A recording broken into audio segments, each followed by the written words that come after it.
Hello Kritika. शुभ संध्या guys, कैसे हैं आप सभी। स्वागत है आप सभी का लेट्स एक्टिविटी में। मैं कामनी गौतम आप सभी का बहुत बहुत स्वागत करती हूँ।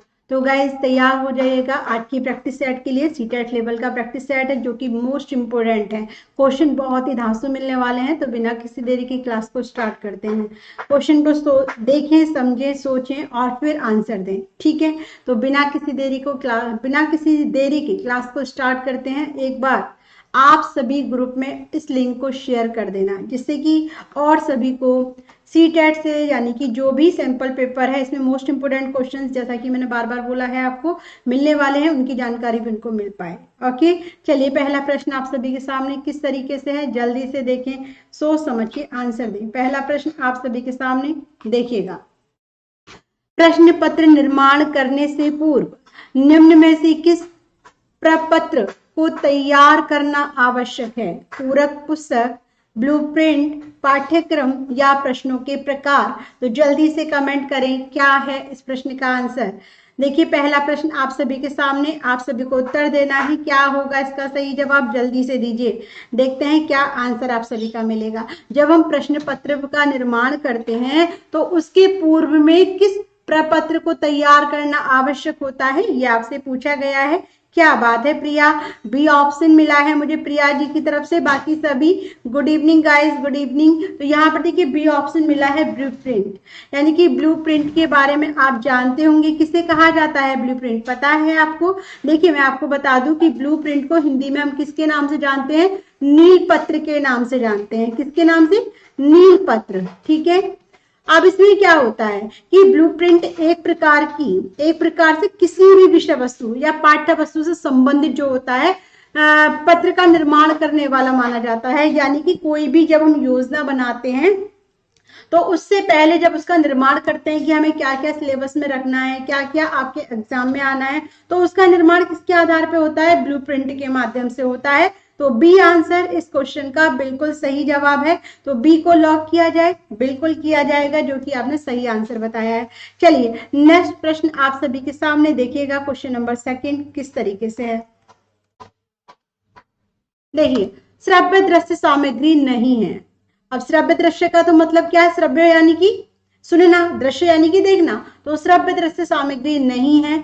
छाया चित्र, दूरदर्शन, चलचित्र या ड्रामा। तो जल्दी से कमेंट करके दीजिएगा आंसर क्या है इस प्रश्न का जवाब। भाई कौन सा है जो श्रव्य दृश्य सामग्री में नहीं आता है? जल्दी से कमेंट करें और बताएं इस प्रश्न का सही उत्तर। देखें कितनों के आंसर सही आते हैं। A B C D 4 option आप सभी के सामने, जल्दी से कमेंट करें और बताएं सही जवाब। देखिए बी ए आंसर मिला है क्वेश्चन नंबर सेकंड का।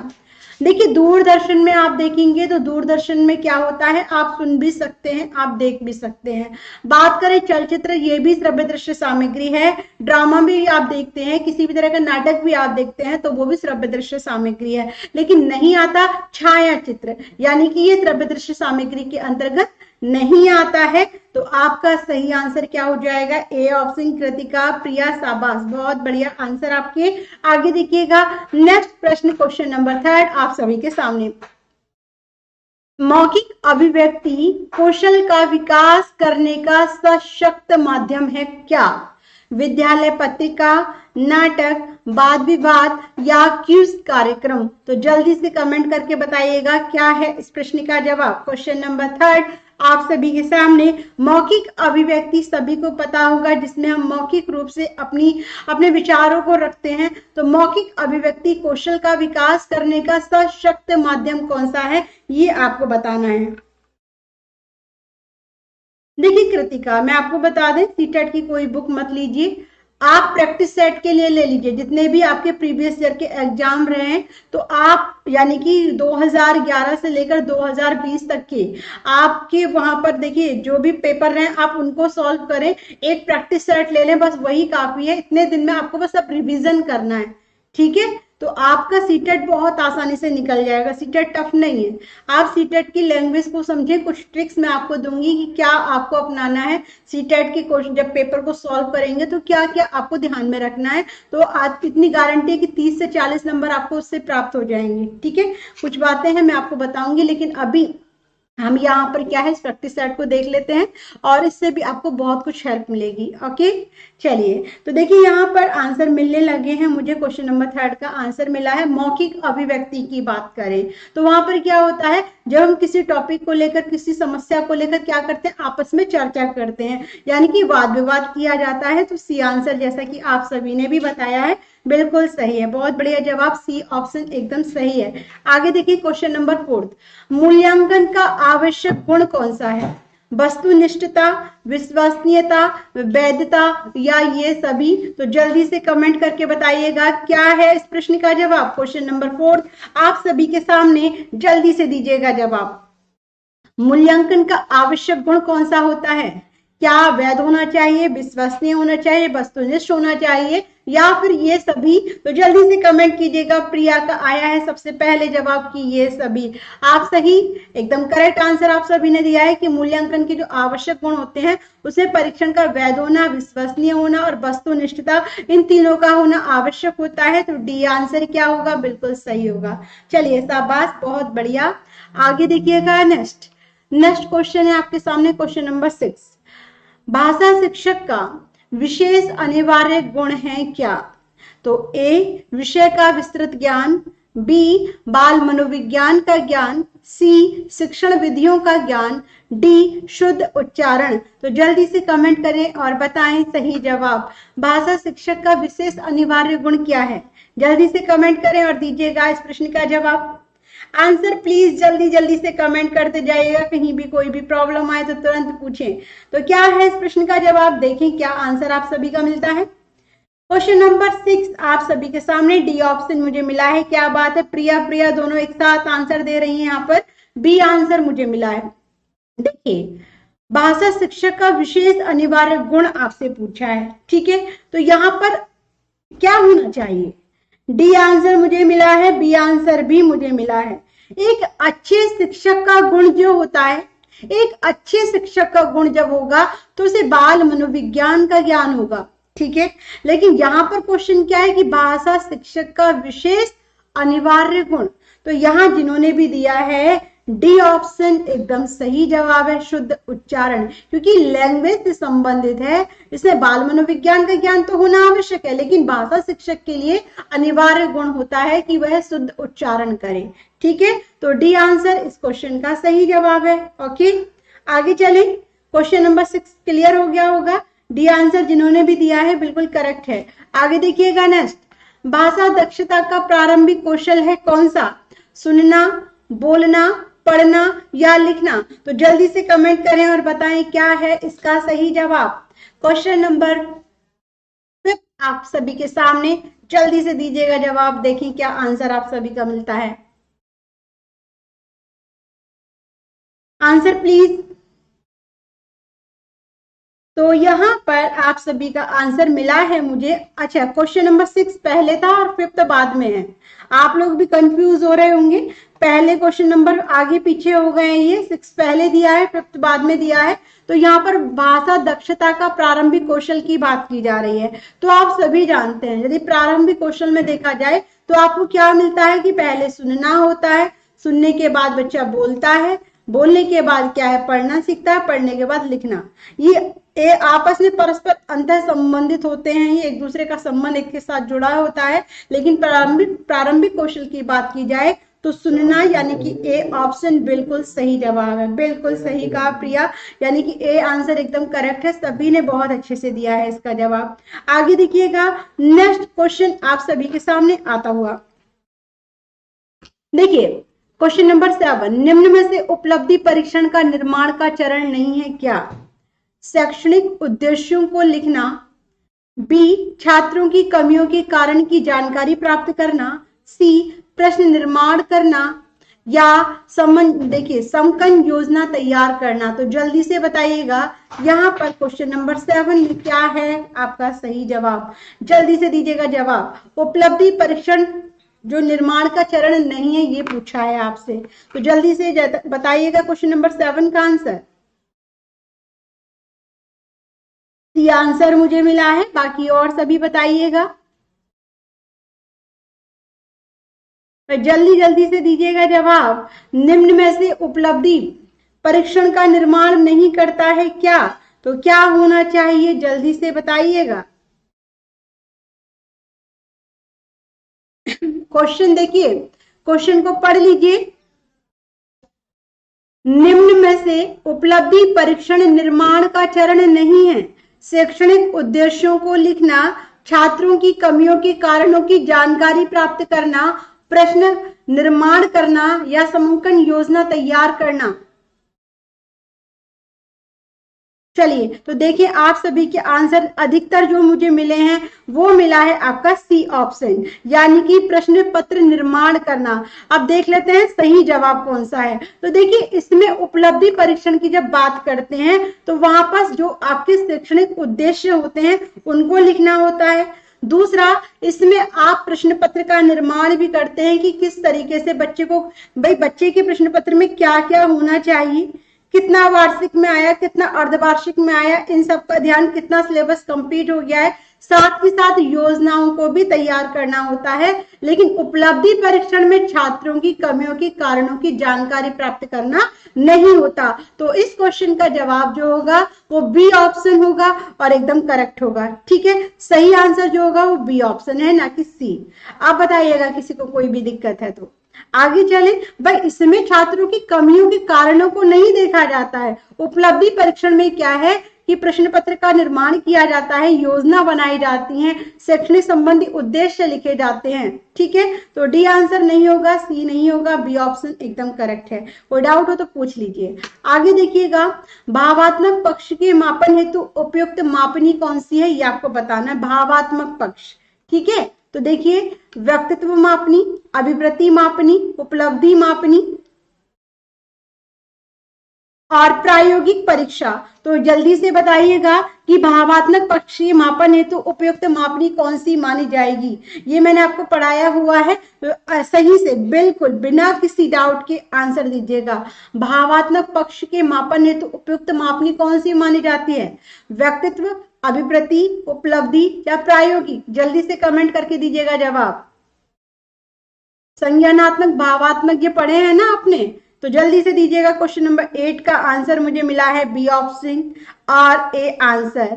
प्रिया शर्मा, प्रिया दोनों ने दिए हैं मुझे बी ऑप्शन, ए आंसर भी मुझे मिला है। हेलो दीक्षा। तो देखिए, सही जवाब की बात करें तो इसमें भावात्मक पक्ष के मापन में जो आपकी उपयुक्त मापनी होगी वो होगी अभिवृत्ति मापनी, क्योंकि इसमें आपके भाव यानी ब्लूम टैक्सोनॉमी आपने पढ़ा होगा, इसे 3 पार्ट्स में बांटा है, 6 इसके पक्ष रखे हैं। इसका जो सही जवाब है वो है बी ऑप्शन। ठीक है, ओके। और ये मैंने आपको बहुत अच्छे से पढ़ाया हुआ भी है, तो आपको पता होना चाहिए उपलब्धि मापनी किसमें आती है, प्रायोगिक मापनी का प्रयोग किसमें होता है। तो भावात्मक पक्ष का संबंध अभिवृत्ति से होता है, बी ऑप्शन इसका सही जवाब है। ओके, आगे देखिएगा।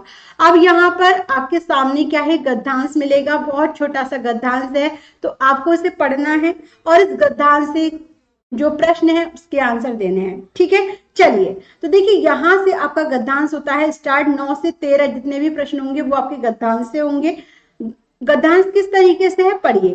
फ्रांस के प्रसिद्ध दार्शनिक रोला ने कहा था कि पूर्व में एक भयंकर आग लगी है जो कि वहां की अंधविश्वास एवं कुरीतियों रूपी झाड़ झंकार को दग्ध करती हुई शीघ्र से ही पाश्चात्य को भी अपनी चपेट में लेने वाली है। रोला का संकेत स्पष्ट रूप से दयानंद सरस्वती की ओर था, जो कि भारतीय जन जागरण के पुरोधा के रूप में उभर कर सामने आए थे। बहुत छोटा सा है, पढ़ लिया होगा, बहुत इजी है, आसानी से आप इस प्रश्न का जवाब दीजिए। अंधविश्वास, यदि आपने ये गद्यांश नहीं भी पढ़ा होगा तो भी आप इस प्रश्न का जवाब दे सकते हैं। जल्दी से दीजिएगा, अंधविश्वास में कौन सा समास है? तत्पुरुष समास, कर्मधारय समास, द्वंद्व समास या द्विगु समास? जल्दी से कमेंट करें और बताएं सही जवाब। देखते हैं क्या आंसर आप सभी का मिलता है। Answer please. क्वेश्चन नंबर 9 का जो आंसर मुझे मिला है, आप सभी का जवाब दिया है भाई आपने, बी ऑप्शन भी मिला है, बी डी आंसर भी मुझे मिला है। अब देखिए सही जवाब क्या होगा। देखिए क्या पूछा है, अंधविश्वास।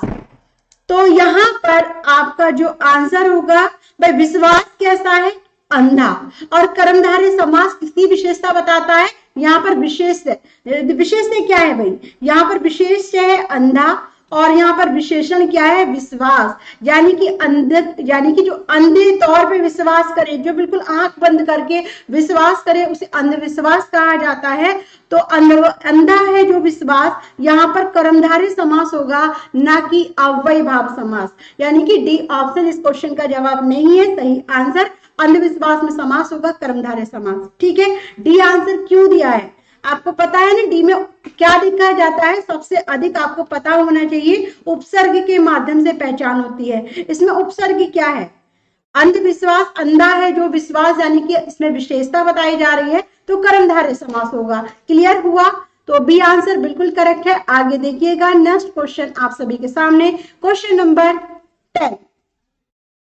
देखिए उपसर्ग, समझिएगा, उपसर्ग, तत्सम शब्द और हिंदी प्रत्यय से निर्मित शब्द कौन सा है। उपसर्ग भी देखना है, तत्सम भी देखना है, और हिंदी के प्रत्यय से निर्मित कौन सा शब्द है ये आपको बताना है। तो दार्शनिक, झाड़, झंखाड़, कुरूतियां, पाश्चात्य। तो जल्दी से बताइएगा क्या है इस प्रश्न का जवाब। देखिए क्या आंसर आप सभी का मिलता है, भाई जल्दी से दीजिएगा जवाब। क्वेश्चन नंबर 10 आप सभी के सामने, जल्दी से कमेंट करें और बताएं इस प्रश्न का जवाब। देखते हैं क्या मिलता है। उपसर्ग भी देखना है, तत्सम भी देखना है, और हिंदी के प्रत्यय से निर्मित शब्द भी देखना है। 4 आपके सामने ऑप्शन है, जल्दी से बताइएगा क्या होगा इसका सही जवाब। दार्शनिक की बात करें, दार्शनिक तो दर्शन, देखिए दार्शनिक में आप देखिएगा इसमें पहले ही प्रत्यय आ रहा है, लेकिन उपसर्ग पूछा है, तो ए आंसर तो बिल्कुल भी नहीं होगा। ठीक है, झाड़, झंकार, इसमें आपका ये तत्सम शब्द नहीं है। ठीक है, तो यहाँ पे राइट आंसर कौन सा होना चाहिए भाई। उपसर्ग में तो पता है ना आपको, किसी भी शब्द के आरंभ वाला जब उसे 2 टुकड़ों में विभाजित किया जाता है तो उपसर्ग के द्वारा पहचान करते हैं। लेकिन सी ऑप्शन जिसने भी बताया, कुरूतियां, एकदम सही जवाब है। कुरूतियां जो शब्द है वो तत्सम शब्द है। और यदि हम देखें कु जमा ऋतियों, यानी कि कु इसका क्या है, उपसर्ग है। और यदि हम बात करें इसमें प्रत्यय, तो क्या आ जाएगा भाई, कुरूतियां, यानी कि यहाँ इसमें क्या आ रहा है, प्रत्यय आ रहा है। सी आंसर इस क्वेश्चन का बिल्कुल सही जवाब। बहुत बढ़िया, बहुत बढ़िया प्रिया। उपसर्ग, रीति इसमें क्या हो जाएगा, रीति। देखिए इसका जो मूल शब्द होगा, और यहाँ क्या होगा, यहाँ इसका प्रत्यय होगा। तो यहाँ पर आपका तीनों के तीनों साथ के साथ ये आपका तत्सम शब्द भी है। तो सी आंसर एकदम करेक्ट है। समझ में आया या नहीं ये बताइएगा। क्लियर है, उपसर्ग पूछा है, तत्सम पूछा है, हिंदी प्रत्यय शब्द भी पूछा है, तो आपका सी ऑप्शन क्या होता है, इसका सही जवाब होता है। क्लियर, चलिए सी को क्या करते हैं, लव करते हैं। आगे देखिएगा, दार्शनिक में देखें तो दर्शन, इसमें स्टार्टिंग में ही प्रत्यय आ रहा है, इसका उपसर्ग नहीं बनता है, तो इसीलिए आपका ए ऑप्शन गलत हो जाएगा। ठीक है, आगे देखिएगा क्वेश्चन नंबर 11। अब आपसे पूछा है कि पुरोधा शब्द में संधि कौन सी है, तो आपको बताना है, जल्दी से दीजिएगा जवाब। गुण संधि, व्यंजन संधि, यण संधि या विसर्ग संधि। तो जल्दी से बताइएगा क्या होगा इसका जवाब। राइट आंसर क्या होना चाहिए। देखिए पुरोधा शब्द में संधि, देखते हैं कितनों की आंसर सही आते हैं। Answer please. बिल्कुल प्रिया, दोनों ने बहुत अच्छे से दिया है जवाब। गौतम, ए आंसर नहीं होगा। यहाँ पर पुरोधा शब्द आपके सामने दिया है, संधि पूछा है, तो जल्दी से जवाब दीजिए। चलिए देख लेते हैं क्या आपका आंसर आता है। ए आंसर मुझे मिला है। प्रिया और बाकी दीक्षा, आंसर प्लीज, आंसर दीजिएगा। गुण संधि आ गई है। आप गुण संधि के बारे में जानते हैं गौतम। गुण संधि किसे कहते हैं, गुण संधि में अ या आ के बाद क्या आता है, ई या ई आ जाए। अ या आ के बाद क्या आ जाए, उ या औ आ जाए। अ या आ के बाद री आ जाए, री आ जाए। तो ये गुण संधि के नियम है। ठीक है, अब यहाँ पर आपसे पूछा है कि पुरोधा में संधि क्या होगी, तो आप सभी के आंसर मिले हैं, जिसमें सही आंसर जो मिला है मुझे क्या बात है, दोनों प्रिया बिल्कुल एक साथ टक्कर पे हैं। विसर्ग संधि इसका सही जवाब है। जब भी आप किसी संधि, जब भी आपको मौका मिले कि आपको किसी शब्द का संधि देखना है तो उसका संधि विच्छेद करके देखो। भाई क्या संधि विच्छेद करेंगे? संधि विच्छेद से पहले यदि आप क्या लगाएंगे, पूर्व, और फिर पीछे क्या लगाओगे, ओधा, गलत हो जाएगा इसका विच्छेद। क्या बनेगा इसका संधि विच्छेद, मैं आपको बताती हूं, देखिएगा, पुरः जमा धा। राइट आंसर क्या हो जाएगा, यहाँ पर जो आपका ओ है उसका क्या हो जाएगा, विसर्ग में चेंज हो जाएगा, और यहाँ पे डी ऑप्शन होगा सही जवाब। समझ में आया? बिल्कुल सही कहा प्रिया आपने, मैंने बता दिया है यहाँ पर। और आगे देखिएगा, नेक्स्ट क्वेश्चन आप सभी के सामने, क्वेश्चन नंबर 12। देखिएगा जल्दी से, निम्नलिखित में तत्सम शब्द कौन सा है, ये आपको बताना है। बहुत इजी है यहाँ पर, संकेत, चपेट, आग या झाड़। तो जल्दी से कमेंट करके दीजिएगा जवाब। क्वेश्चन नंबर 12 का क्या होगा आंसर? भाई निम्न में से तत्सम शब्द आपसे पूछा है तो जल्दी से दीजिए, सही आंसर क्या होना चाहिए। चलिए, आप ढंग से फोकस नहीं कर रहे हो क्वेश्चन पे दीक्षा, इस वजह से ऐसा हो रहा है। एक बार देखो, जल्दबाजी बिल्कुल भी मत करो, ठीक है। क्वेश्चन नंबर 12 आपके सामने, जल्दी से बताएं तत्सम शब्द कौन सा है। तो संजय जी का सबसे पहले मिला है आंसर संकेत, बिल्कुल सही कहा, कोई भी डाउट नहीं होना चाहिए। चपेट, आग, झाड़ ये तत्सम शब्द नहीं है, लेकिन बात करें संकेत की तो ये तत्सम शब्द है, ठीक है। चलिए आगे देखिएगा, नेक्स्ट क्वेश्चन, क्वेश्चन नंबर 13। निम्नलिखित में पूर्वकालिक क्रिया का प्रयोग है। आप देखिए क्वेश्चन कितना अच्छा है, भयंकर, उभर कर, करती हुई के रूप में। तो जल्दी से बताइएगा क्या है इस प्रश्न का जवाब। देखिए क्या आंसर आप सभी का मिलता है। पूछा है कि निम्नलिखित में पूर्वकालिक क्रिया का प्रयोग हुआ है किसमें। तो ए बी सी डी दिया है आपके सामने ऑप्शन, जल्दी से बताएं सही जवाब क्या होगा। भाई जल्दी से दीजिएगा जवाब, देखते हैं क्या आंसर आप सभी का मिलता है।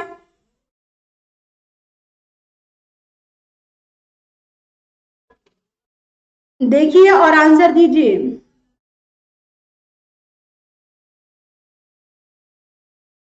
बी ऑप्शन मुझे मिल गया है, सी आंसर मुझे मिला है। अब देखते हैं क्या होगा। पूर्वकालिक क्रिया किसे कहते हैं? जब कोई कार्य, जब एक क्रिया समाप्त होने के बाद तुरंत दूसरी क्रिया प्रारंभ होती है तो पहली वाली क्रिया पूर्वकालिक क्रिया बन जाती है, ठीक है।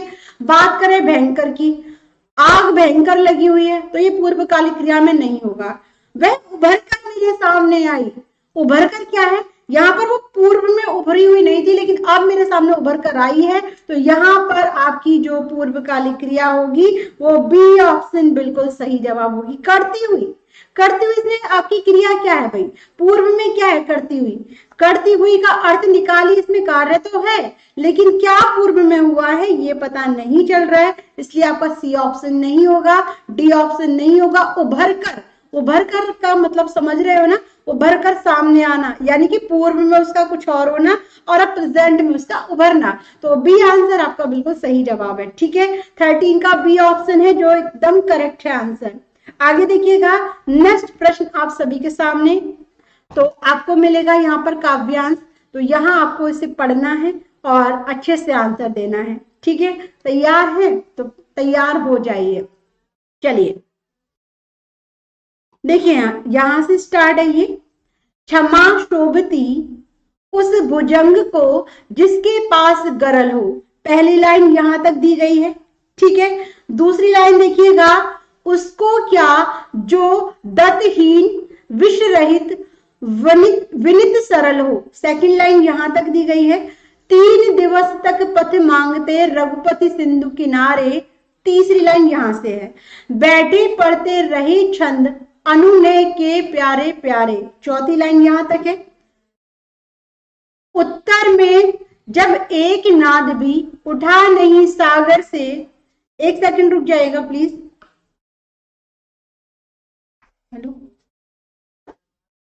अच्छा एक सेकंड देखिए, 3 दिवस तक पथ मांगते रघुपति सिंधु किनारे। तीसरी लाइन है, बैठे पढ़ते रहे छंद अनुनय के प्यारे प्यारे। चौथी लाइन यहां पर है, उत्तर में जब एक नाद भी उठा नहीं सागर से, पांचवी लाइन यहां खत्म होती है।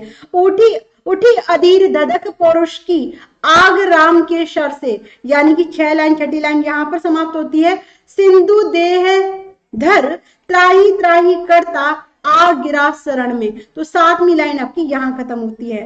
चरण पूज दासता ग्रहण की बाधा मूड बंधन में, सच पूछो तो सर में बस सच पूछो तो सर में ही बसती है दीप्ति विनय की, संधि वचन सपूज्य उसी का जिसने शक्ति की विजय। ये आपके सामने काव्यांश है जिसको आपने पढ़ लिया होगा, मुझे लगता है कि क्लियर दिखाई दे रहा है। ठीक है, तो यहां पर आपके सामने देखिए पहला क्वेश्चन क्या है इससे, क्वेश्चन नंबर 14, उपरोक्त काव्यांश की प्रथम चरण का भाव क्या है। तो देखिए यहां पर शायद आपको मेरे पेन की उससे डिस्टर्ब हो रहा होगा तो मैंने हटा दिया है। क्षमा करना भुजंग का स्वभाव है, पहली लाइन पढ़िएगा। क्षमा शक्तिशाली को शोभा देती है, बलहीन व्यक्ति के लिए क्षमा आभूषण है, या भुजंग का गरल ही उसकी क्षमा है। कितना इजी क्वेश्चन पूछा है आपसे, आसानी से आप बता सकते हैं। तो जल्दी से दीजिएगा जवाब, क्या होगा इसका सही आंसर। जल्दी जल्दी से कमेंट करें और बताएं सही जवाब। जो पहली पंक्ति है उसमें क्या दिया गया है, कहां से, क्षमा शोभती उस भजंग को जिसके पास गरल हो, तो क्या होगा सही जवाब, जल्दी से दीजिएगा। तो यहां पर देखिए सी आंसर मुझे मिला है। हाँ कृतिका, ऑनलाइन में गद्यांश पढ़ने में इसलिए दिक्कत होती है क्योंकि आपको यदि आप लैपटॉप के जरिए स्टडी कर रहे हैं तो आपको इतना प्रॉब्लम नहीं होगा, लेकिन आप फोन के मोबाइल के जरिए कर रहे हैं तो आपको दिक्कत थोड़ी सी होती है क्योंकि इसमें स्क्रीन पर बहुत छोटा होता है। ठीक है, तो यहाँ पर देखिए आंसर सभी के आने लगे हैं, डी ऑप्शन भी मुझे मिला है। देखिए उपरोक्त काव्यांश की प्रथम चरण का भाव क्या है, तो समझिएगा क्या कहा जा रहा है, क्षमा शोभती उस भुजंग को जिसके पास गरल हो। तो देखिए क्षमा करना भुजंग का स्वभाव है नहीं, क्षमा शक्तिशाली को शोभा देती है, क्षमा शोभती उस भुजंग को जिसके पास गरल हो। तो आपका आंसर क्या बनेगा, आपका आंसर क्या बनेगा, देखिए सी ऑप्शन भी नहीं होगा, भुजंग का गरल ही उसकी क्षमा है नहीं, शक्तिशाली का है। तो आपका बी ऑप्शन इस क्वेश्चन का सही जवाब है, भुजंग का गरल ही उसकी क्षमा, ही उल्टा दिया है, इसलिए आपका डी ऑप्शन नहीं बनेगा। क्षमा शक्तिशाली को शोभा देती है, एकदम सही है। देखिए क्षमा शोभती उस भुजंग को जिसके पास गरल हो। ठीक है, तो बी आंसर क्या होगा, इसका सही जवाब होगा। क्लियर हो रहा है या नहीं बताइएगा, एक बार समझ में आ रहा है, एक बार बता दीजिएगा।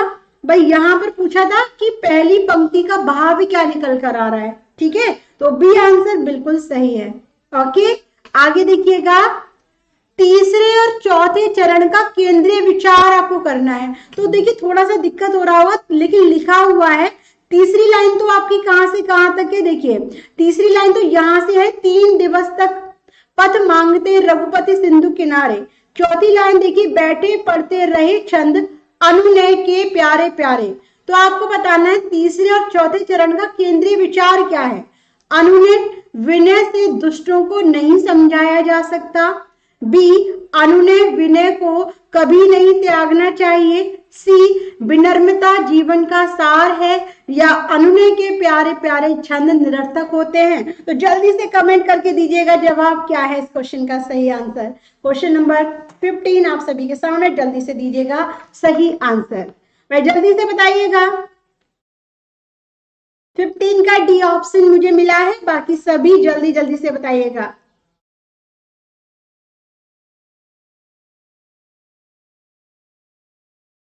तो यहाँ डी आंसर मिला है, बाकी एक बार इन लाइंस को पढ़ लेना। देखिए मैं भी कोशिश कर रही हूँ तो पढ़ पा रही हूँ, ठीक है, तो आप प्लीज इसको पढ़कर ही आंसर दें, अन्यथा गलत हो जाएगा।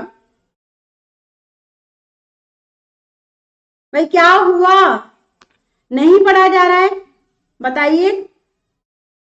सी आंसर मुझे मिला है कि विनम्रता जीवन का सार है, बाकी सभी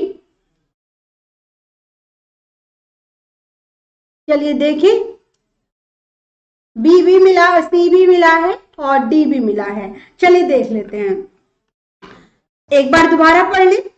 3 दिवस तक पथ मांगते रघुपति सिंधु किनारे बैठे पढ़ते रही छंद अनु ने के प्यारे प्यारे, ये इसमें दिया हुआ है। तो यहाँ पर देखिए पहला ऑप्शन क्या कहता है इसमें कि अनुनय विनय से दुष्टों को नहीं समझाया जा सकता।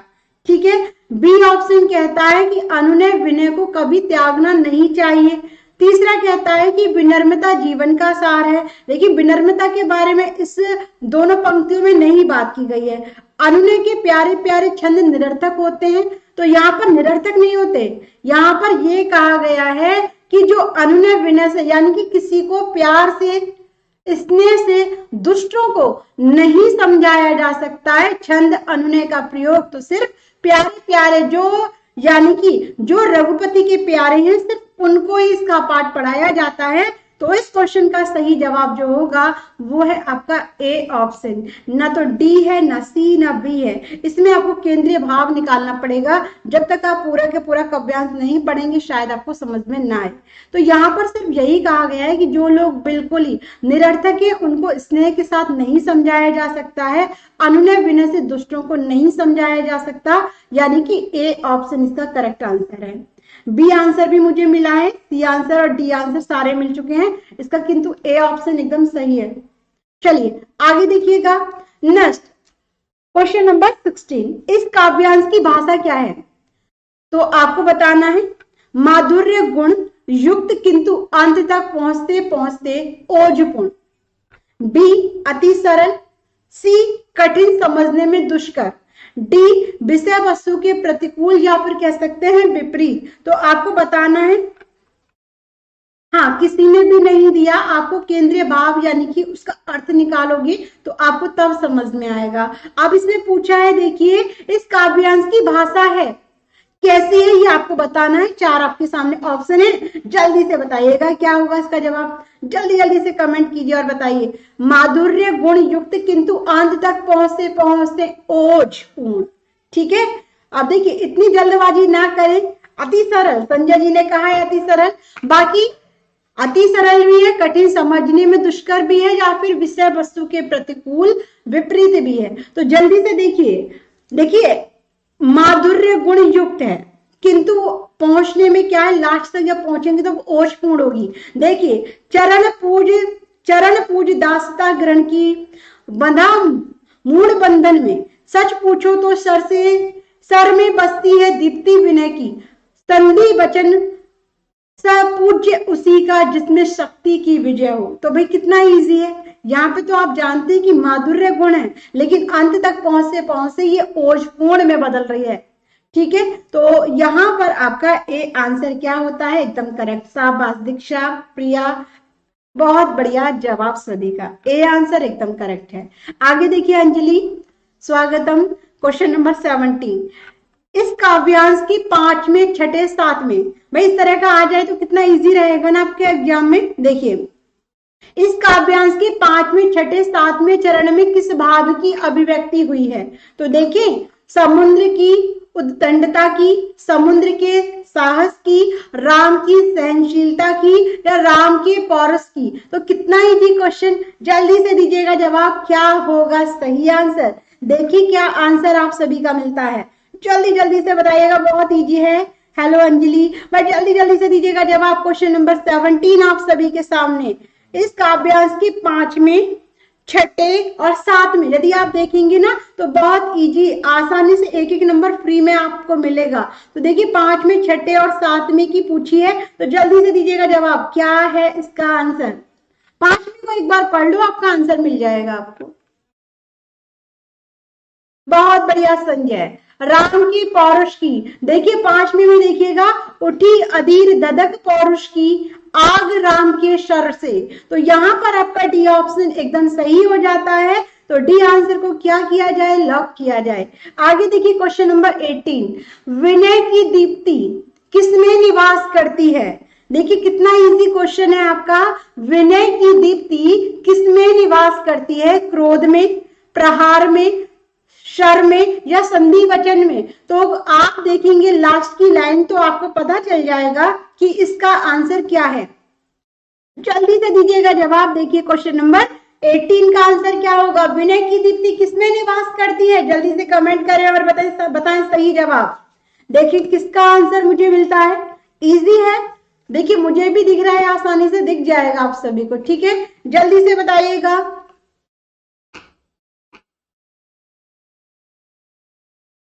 क्वेश्चन नंबर 18 किसका आंसर आता है? सबसे पहले तो देख लेते हैं यहां पर आंसर। प्लीज इतना लेट मत कीजिए आप। देखिए लास्ट सेकंड लाइन देखिएगा, चरण पूज दासता ग्रहण की।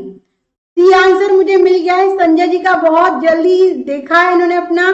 देखिए बिल्कुल सच कहा, सही कहा आपने कि यहाँ पर सच पूछो तो सर में बसती है दीप्ति विनय की। तो यहाँ पर किसने बसती है? सी ऑप्शन इसका सही जवाब है और आपने भी एकदम करेक्ट दिया है। आगे देखिएगा नेक्स्ट क्वेश्चन आप सभी के सामने। कर्ता के साथ ने कारक चिन्ह युक्त वाक्य में अब क्या आएगा ये आपको बताना है। क्वेश्चन बहुत अच्छा है। कर्ता के साथ ने कारक चिन्ह युक्त वाक्य में क्रिया सदैव सामान्य वर्तमान काल में होती है, क्रिया सदैव भूतकाल में होती है, क्रिया अपूर्ण वर्तमान काल में होती है, या फिर क्रिया पूर्ण वर्तमान काल में होती है। तो जल्दी से दीजिएगा जवाब, क्या है इसका सही आंसर? भाई जल्दी से बताइएगा। यदि किसी वाक्य के साथ ने कारक विभक्ति का प्रयोग होता है तो वहां पर क्रिया कैसी होती है, ये आपसे क्वेश्चन किया गया है। तो जल्दी से बताइएगा इस प्रश्न का सही जवाब। कितना अच्छा क्वेश्चन है आप सभी के सामने। जल्दी से कमेंट करें और बताएं सही आंसर।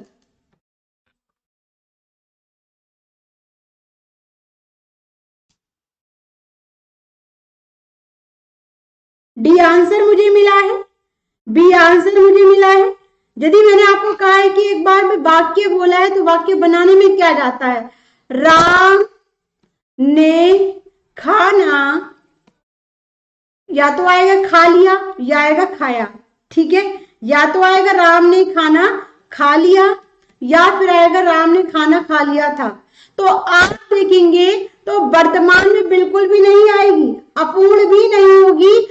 कर्ता के साथ ने कारक विभक्ति का प्रयोग होता है तो सदैव भूतकाल में ही होती है। बी आंसर इसका एकदम सही जवाब है। निशा तोमर, कृतिका, दीक्षा, प्रिया, मैं जिन्होंने भी बताया है, प्रिया शर्मा, एकदम सही आंसर है आपका। कि देखिए राम ने खाना खाया तो यहाँ पर भी कारक खाना खा चुका है, खाना खा लिया है। राम ने खाना खाया था, यदि हम किसी भी तरह का वाक्य बनाते हैं तो ने विभक्ति किस में जाती है? भूतकाल में जा रही है ना। आप बताइए वर्तमान काल में कैसे जाएगी? राम ने खाना खा रहा है, गलत हो जाएगा ना वाक्य आपका। इसीलिए आपका बी ऑप्शन क्या होगा? सही जवाब होगा। समझ में आया या नहीं आया बताइए? भाई क्लियर हुआ? जब हम कर्ता के साथ ने कारक विभक्ति का प्रयोग करते हैं तो वाक्य किसने पहुंच जाता है? भूतकाल में पहुंच जाता है। ठीक है, आगे चले। नेक्स्ट क्वेश्चन देखिएगा, क्वेश्चन नंबर 20 आप सभी के सामने। निम्नलिखित में कौन अव्यय का प्रकार नहीं है? अव्यय का प्रकार, अव्यय आप जानते हैं ना, जिसमें लिंग वचन कारक के आधार पर कोई भी परिवर्तन नहीं होता, उसे अव्यय कहते हैं।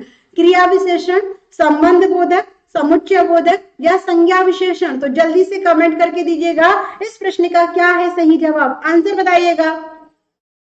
क्वेश्चन नंबर 20 आप सभी के सामने, जल्दी से कमेंट करें और बताएं सही जवाब। दीक्षा, अभी आपने देखा होगा कि सिर्फ और सिर्फ आपको मेरी क्लासेस मिल रही है। ईवीएस की क्लास में आपको एमसीक्यूज मिलता है और ललित सर की क्लास आपको 10 बजे मिलती है। अभी कुछ रीजन है जिसकी वजह से आपकी क्लासेस नहीं हो पा रही है, बट हिंदी और सीडीपी दोनों की क्लास आपको लगातार मिलेगी। ठीक है, 20 का ए आंसर मुझे मिला है। बाकी और सभी जल्दी जल्दी से बताइएगा। क्वेश्चन आपके सामने है तो देरी बिल्कुल भी ना करें, पहले क्वेश्चन पर फोकस, बाद में और कुछ। देखिए अव्यय का प्रकार नहीं है, आप जानते हैं ना कि शब्द दो प्रकार के होते हैं, एक तो होते हैं विकारी और एक होते हैं अविकारी। ठीक है, अविकारी, विकारी क्या होते हैं? जिनमें विकार होता है लिंग वचन के आधार पे। अविकारी कौन से होते हैं? जिनमें विकार नहीं होता है। अरे भाई क्या कर रहे हो आप सभी, क्या कर रहे हो?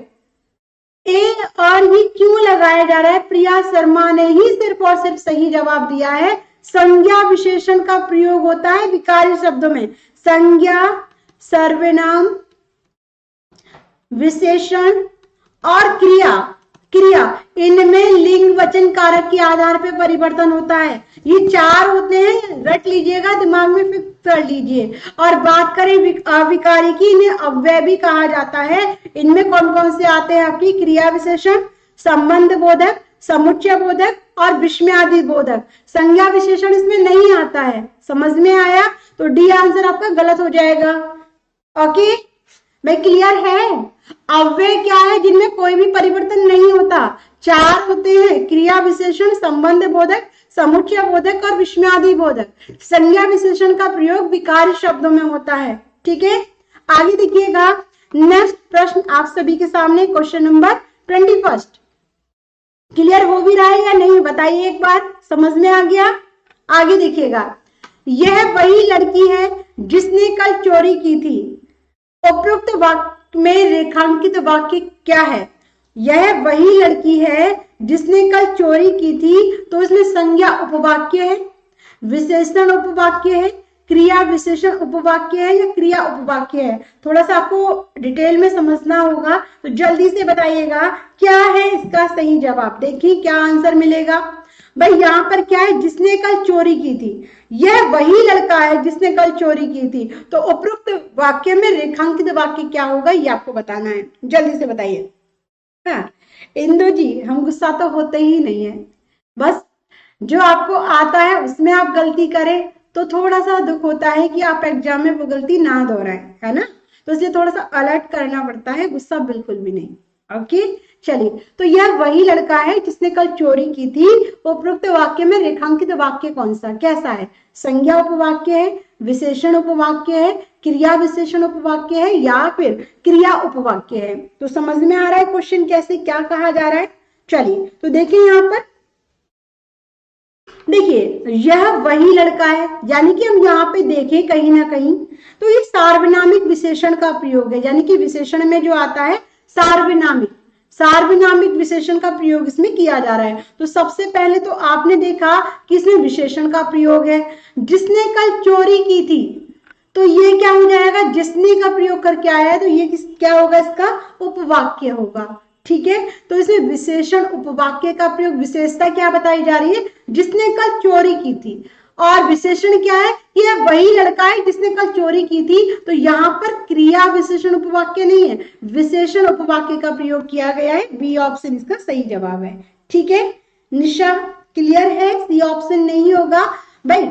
सार्वनामिक विशेषण का इसमें प्रयोग किया गया, यह वही लड़का है जिसने कल चोरी की है, तो उसमें विशेषण प्लस उपवाक्य, यानी कि बी ऑप्शन इसका सही जवाब है। ओके, दिक्कत हो ना समझ में आए तो दोबारा पूछे आप। आगे देखिएगा। हेलो अंजू, चाहो तो इस कलम से पूरी कहानी लिख दो। इस वाक्य में कलम में कौन सा कारक होगा ये आपको बताना है। कितना अच्छा क्वेश्चन पूछा है। करण कारक, कर्म कारक, अपादान कारक या संप्रदान कारक? तो जल्दी से बताइएगा क्या होगा इस क्वेश्चन का जवाब। चाहो तो इस कलम से पूरी कहानी लिख दो, तो इस वाक्य में क्या है, कौन सा कारक का प्रयोग किया गया है ये आपसे पूछा है। तो बिना किसी देरी के जल्दी से आंसर बताएं। Hello Anju, good morning, good evening. तो देखिए यहाँ पर आपका 20 का ए आंसर। आज कुछ ज्यादा जल्दबाजी कर रहे हैं आप, है ना? मैं जल्दी जल्दी से बताइएगा। करण, तो देखिए यहाँ पर क्या होगा आंसर। देखिए करण का मतलब क्या होता है? किसी कार्य का पूरा करना। कर्ता ने कर्म को करण से, यानी कि आपने देखा होगा कि कलम के द्वारा क्या है, कहानी को लिखा जा रहा है ना? तो इसमें सहायक रूप क्या है? कलम। तो यहाँ पर क्या होगा? बिल्कुल कर्म नहीं होगा। करण कारक जिन्होंने भी बताया है, ए ऑप्शन क्या बात है, सभी का ही मानना है करण कारक का ही प्रयोग हुआ है, क्योंकि कलम से सारी कहानी लिखने की बात की जा रही है। तो यहाँ पर एक सहायक के रूप में जो कार्य करता है वो करण कारक में आता है। तो राइट आंसर ए ऑप्शन सभी ने ही बताया है। आगे देखिएगा। नेक्स्ट प्रश्न आप सभी के सामने, क्वेश्चन नंबर 23। जहां जहां वह गया उसका बहुत सम्मान हुआ। जहां जहां वह गया उसका बहुत सम्मान हुआ। रेखांकित अंश है क्या? विशेषण उपवाक्य, संज्ञा विशेषण उपवाक्य, क्रिया विशेषण उपवाक्य या सरल उपवाक्य? तो जल्दी से बताइएगा क्या है इस प्रश्न का जवाब, जल्दी जल्दी से दीजिएगा। सही आंसर क्या होना चाहिए भाई? यहां यहां वह गया उसका क्या हुआ? सम्मान हुआ। तो यहां पर संज्ञा दी हुई है, क्रिया दी हुई है, या सरल वाक्य या विशेषता बताई जा रही है, ये आप देखिए। ठीक है, और आंसर दीजिएगा, जल्दी से दीजिएगा आंसर। देखिए क्या मिलता है आपका जवाब। देखो आप कि इसमें आपको क्रिया दिखाई दे रही है, विशेषता, या फिर एक सरल वाक्य है, या संज्ञा विशेषण बताया जा रहा है। तो ए आंसर मिला है मुझे सबसे पहले कृतिका जी की तरफ से। बाकी और सभी जल्दी से दीजिएगा जवाब। बी आंसर भी मुझे मिल गया है कि संज्ञा विशेषण उपवाक्य है। और सभी दीजिएगा जवाब। देखते हैं क्या आंसर आप सभी के मिलते हैं। भाई आंसर जल्दी मिलना चाहिए। देखिए बहुत सम्मान की क्या है? विशेषता बताई जा रही है कि क्या हुआ उसका? भाई सम्मान किया गया। संजय जी ने कहा है कि क्रिया विशेषण उपवाक्य, ये समझ में आना चाहिए आपको। क्रिया क्या है? किसी कार्य का होना। विशेषण क्या है? उसकी विशेषता बताना। उपवाक्य का मतलब होता है, उपवाक्य का मतलब होता है किसी वाक्य पर निर्धारित होना। ठीक है, किसी मेन वाक्य पर, किसी मुख्य वाक्य पे निर्धारित होना। तो देखिए यहाँ पर समझिएगा कि उसका बहुत सम्मान हुआ। कब हुआ? जहां यहां वो गया। तो यहाँ पर राइट आंसर क्या होना चाहिए? तो जिन्होंने भी दिया है क्या, जिन्होंने भी दिया है डी ऑप्शन बिल्कुल गलत है, सरल वाक्य बिल्कुल नहीं होगा। ओके, अब बात करें सही आंसर की, तो बी आंसर जिन्होंने भी दिया है वो भी गलत है। इस क्वेश्चन का सही आंसर होगा क्रिया विशेषण उपवाक्य। सी आंसर वालों एकदम करेक्ट आंसर है। सी को किया जाता है लव, क्योंकि क्रिया वो जाने की कर रहा है और विशेषण उपवाक्य उसका सम्मान, विशेषता को दर्शाता है। तो सी आंसर इसका बिल्कुल सही जवाब है। ओके, बी नहीं होगा, संज्ञा विशेषण नहीं होगा, क्रिया विशेषण होगा। तो समझ में आ रहा है या नहीं भाई? इसको आप ना जब इनकी डिटेल समझेंगे, संज्ञा विशेषण क्रिया ये सब आपको आती होगी, लेकिन इनको वाक्य के आधार पर कैसे बांटते हैं आपके सामने इस तरह के क्वेश्चन मिलेंगे तो आपको समझ में आ जाएगा। ठीक है, तो राइट आंसर इसका सी ऑप्शन होगा। आगे देखिएगा नेक्स्ट प्रश्न। भाषा का मुख्य कौशल है कौन सा? लिखना, पढ़ना, बोलना या उपरोक्त सभी? जल्दी से बता दीजिएगा क्या होगा इसका आंसर। चलिए अंजलि जी, कोई बात नहीं, गलत है तो सही भी होंगे। यहाँ पर क्वेश्चन है कि भाषा का मुख्य कौशल कितना इजी, बच्चे वाला क्वेश्चन आपसे पूछा गया है, तो जल्दी से दीजिएगा जवाब, जल्दी जल्दी से आंसर दें। और यहाँ पे कितनी भी गलती करें निराश ना हो, लेकिन कोशिश यही होनी चाहिए कि यहाँ पर भी गलती ना हो। ठीक है, तो यहाँ पर डी आंसर मिला है क्योंकि बिल्कुल सही बताया। सुनना, बोलना, पढ़ना, लिखना चारों के चारों भाषा के कौशल होते हैं। तो डी आंसर इसका सही जवाब है। आगे देखिएगा, योजना शिक्षण विधि के प्रवर्तक कौन है? John Dewey, W.H. Kilpatrick, Dalton या अरस्तु? तो जल्दी से कमेंट कीजिए और बताइएगा कि इस प्रश्न का सही जवाब। देखिए क्या आंसर आपका मिलता है। योजना प्रणाली के प्रवर्तक कौन है? ए बी सी डी, चार ऑप्शन, जल्दी से कमेंट करें क्या है सही जवाब। 25 का क्या होगा आंसर? Answer please. और बार बार मैं कहती हूँ आप हिंदी की तैयारी ये सोचकर ना करें कि मैडम बता रही है बस मान लो। आपको यदि डाउट लगता है तो एक बार आप कमेंट करके बोलें कि मैम कैसे। ठीक है, तो यहाँ पे क्वेश्चन नंबर 25 का बी ऑप्शन मुझे मिला है, किलपैट्रिक। जॉन डीवी के शिष्य हैं ये। और इसके प्रवर्तक की बात करें तो बी ऑप्शन एकदम सही जवाब है। किलपैट्रिक ने योजना शिक्षण विधि का प्रतिपादन किया था। बी आंसर बहुत अच्छे से सभी ने दिया है। आगे देखिएगा नेक्स्ट, छोटे बालकों की कल्पना शक्ति विकसित करने का माध्यम क्या है? महापुरुषों की जीवनियां, रस अनुभूति कविताएं, पौराणिक गाथाएं या परियों की कहानी? तो जल्दी से बताइएगा क्या है ABCD में सही ऑप्शन। छोटे बालकों की यदि हमें कल्पना शक्ति को विकसित करना है तो उसका सही माध्यम कौन सा होगा? जल्दी से बताइएगा। बहुत बढ़िया दीक्षा, कृतिका, सभी ने अच्छे से आंसर दिया है। तो क्या है जल्दी से कमेंट करें और बताएं सही जवाब। ये क्वेश्चन अभी मुझे लगता है पिछले उसमें रिपीट हुआ था। बी आंसर मिला है मुझे, रस अनुभूति कविताएं। जल्दी जल्दी से बताइएगा। और सभी। देखिए क्या बात है, दो ऑप्शन मुझे मिले हैं, बी और डी में जंग छोड़ चुकी है, यानी कि बी भी आ रहा है, डी भी आ रहा है। सही आंसर क्या होगा ये आप सभी को ही बताना है। तो देखिए छोटे बालक हैं भैया, वो रस क्या होता है, अनुभूति क्या होती है, उनको नहीं मतलब होता। उनको यदि हम परियों की कहानी के माध्यम से सिखाएंगे, बताएंगे, तो उनकी कल्पना शक्ति जो होती है ना, बहुत जल्दी विकसित होती है। आपने देखा होगा बच्चे महापुरुषों की कहानी में इतनी रुचि नहीं लेते, लेकिन परियों की, राजा की कहानी सुनाए, रानी की कहानी सुनाए, तो बच्चे बहुत रुचि से सीखते हैं, सुनते हैं। तो यहाँ पर आपका डी ऑप्शन क्या हो जाएगा, परियों की कहानियां, बिल्कुल सही है। डी आंसर एकदम करेक्ट है। ठीक है, बी ऑप्शन नहीं होगा दीक्षा, बिल्कुल भी नहीं होगा। रस अनुभूति ये उच्च बालकों के लिए होता है, क्वेश्चन में छोटे बालक दिया गया है। ठीक है, आगे देखिए क्वेश्चन नंबर आपके सामने है 27। भाषा शिक्षण के सिद्धांत हैं कौन से? प्रेरणा का सिद्धांत, क्रिया द्वारा सीखने का सिद्धांत, जीवन से जुड़ने का सिद्धांत, या उपरोक्त सभी? तो जल्दी से कमेंट करें और बताएं सही जवाब। जल्दी से दीजिएगा जवाब। क्वेश्चन नंबर 27 आप सभी के सामने। भाषा शिक्षण का सिद्धांत कौन सा होगा?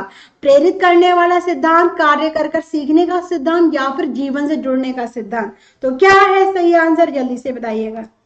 आप सभी जानते हैं कि इसका डी ऑप्शन क्या होगा, सही आंसर होगा। Question number 28। भाषाई कौशल यथा सुनना, बोलना, पढ़ना एवं लिखने का विकास किस कक्षा तक पूर्ण हो जाना चाहिए? तो जल्दी से बताइएगा, कक्षा 2, कक्षा 3, कक्षा 5 या कक्षा 8, जिसमें सुनना, बोलना, पढ़ना, लिखना, ये चारों के चारों कौशल विकसित हो जाते हैं, पूर्ण हो जाते हैं, कौन सी कक्षा तक? तो जल्दी से दीजिएगा क्या होगा इसका जवाब। देखिए क्या आंसर आप सभी का मिलने वाला है। अंजलि, दीक्षा, संजय, सभी के सभी बताइए क्वेश्चन नंबर 28 का क्या होगा जवाब। भाषा की चारों कौशल का विकास कौन सी कक्षा तक पूर्ण हो जाता है, ये आपसे पूछा गया है। तो जल्दी जल्दी से बताएं क्या है आंसर। थोड़ा सा आप तर्क लगाया करें, थोड़ा सा आप सोचा करें, तभी आप सीडी, यानी कि आप जानते हैं ना सीटेट में क्या होता है, लॉजिक क्या हो सकता है इसमें, है ना। थोड़ा सा आप देखें कि कक्षा 2 के बच्चे बेचारे छोटे मोटे से होते हैं, वो क्या है, बोल सकते हैं, सुन सकते हैं, लेकिन सही से पढ़ नहीं पाते, लिखने में भी दिक्कत होती है, कहीं कहाँ त्रुटि कर देते हैं, कहीं कहाँ। लेकिन कक्षा 5 तक के जो बच्चे होते हैं, कक्षा 8 लेवल बहुत हाई हो जाएगा, है ना। तो कक्षा 5 तक के बच्चे सुनने, बोलना, पढ़ना, लिखना चारों कौशल विकसित हो जाते हैं, यानी कि सी आंसर क्या होगा इसका, सही जवाब होगा। ओके, 28 का सी ऑप्शन एकदम करेक्ट है। संजय, प्रिया, बहुत बढ़िया जवाब आपका। दीक्षा ने भी दिया है सही आंसर। और आप सभी को बता दूं कि एमपी टेट के आपके फॉर्म आने वाले हैं, 14 दिसंबर से आपके फॉर्म आ जाएंगे। यदि आप चाहते हैं कि एमपी टेट का फॉर्म भरना, तो आप देरी बिल्कुल भी ना करें, क्योंकि आप जानते हैं कि वेबसाइट बहुत ज्यादा बिजी हो जाती है, तो आप नहीं फिल कर पाते। 14 से 28 दिसंबर तक ये फॉर्म फिल किए जाएंगे। फॉर्म को बहुत ही सावधानी से आपको भरना है, क्योंकि जरा सी भी त्रुटि आप में होती है और आप उसमें क्या है, संशोधन कराते हैं, करेक्शन कराते हैं, तो आपका 60 रुपए का हर बार चार्ज लिया जाएगा। सबसे बड़ी बात, एमपी टेट का फॉर्म कोई भी स्टेट का स्टूडेंट डाल सकता है, ऐसा नहीं कि एमपी वाले बच्चे ही डालेंगे, यूपी वाले भी डाल सकते हैं, राजस्थान वाले भी डाल सकते हैं, बिहार वाले भी, यानी कि आप सभी डाल सकते हैं। ठीक है, एक और बात आपको याद रखनी है, एमपी टेट की क्या विशेषता है। पहली बात, ये 10 साल बाद कम से कम आ रहा है एमपी टेट। दूसरी बात ये है कि इसे सिर्फ पास करना, यानी कि अच्छे नंबर से पास यदि आप करते हैं, तो डायरेक्ट इसमें क्या है भाई, मेरिट के आधार पर चयन किया जाता है। इसमें ऐसा नहीं कि सुपर टेट की तरह कोई एग्जाम होगा। यदि आपके नंबर 120 से ऊपर है, 130 है, 140 है, तो हो सकता है कि आपका चयन हो जाए। तो आप जल्द यदि चाहते हैं एमपी टेट में भाई अपना भाग्य आजमाना, क्योंकि आप सभी की पढ़ाई तो बहुत अच्छी है, सभी तैयारी कर रहे हैं, लेवल सेम ऐसा ही आएगा जैसा आपका सी टेट में आता है। ठीक है, तो आप फॉर्म फिल कर सकते हैं। तो आगे देखिएगा नेक्स्ट क्वेश्चन नंबर 29। छात्र की मौखिक अभिव्यक्ति की योग्यता का मूल्यांकन करते समय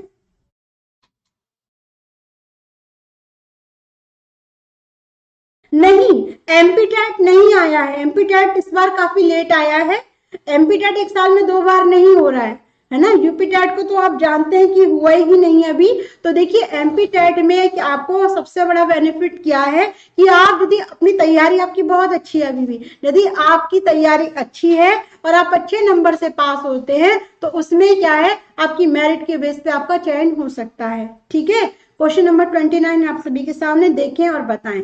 तो यहाँ पर क्या, छात्र के मौखिक अभिव्यक्ति की योग्यता का मूल्यांकन करते समय निम्न में से आवश्यक है क्या? शुद्ध उच्चारण, उचित गति, व्याकरण सम्मत भाषा का प्रयोग या उपरोक्त सभी। यहाँ पे उपरोक्त सभी आता है तो जी ललचाता है और डी ऑप्शन एकदम सही हो जाता है। बिल्कुल डी आंसर यहाँ पे करेक्ट है, कोई दिक्कत नहीं, डी आंसर जिंदाबाद। चलिए आगे देखिएगा।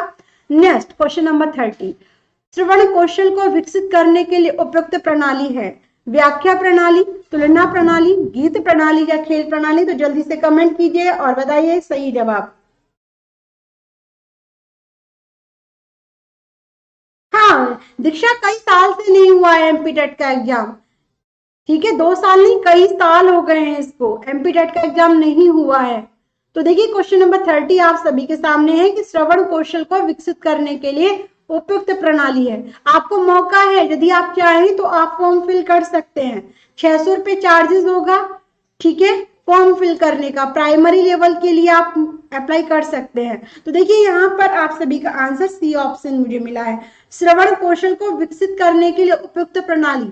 तो यहाँ पर व्याख्या प्रणाली, तुलना प्रणाली, गीत प्रणाली या खेल प्रणाली ये आपसे पूछा गया है। तो जिनको भी, जिन्होंने भी दिया है डी ऑप्शन, बिल्कुल खेल, खेल के माध्यम से जो श्रवण कौशल होता है बहुत तीव्र हो जाता है।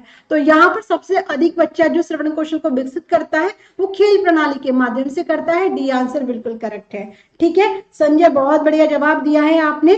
और एक गीत प्रणाली, भाई गीत प्रणाली के माध्यम से नहीं, श्रवण कौशल आपको पता है प्राइमरी लेवल का है। तो यहाँ पर आपका डी ऑप्शन खेल विधि से बहुत अच्छे से सीखता है बच्चा, और सी आंसर, डी आंसर बिल्कुल करेक्ट है। ओके चलिए, तो यहाँ पर 30 के 30 क्वेश्चन आपके कंप्लीट हो चुके हैं और आपने बहुत अच्छे से आंसर दिए। अच्छे से तैयारी करें, टाइम बहुत कम है।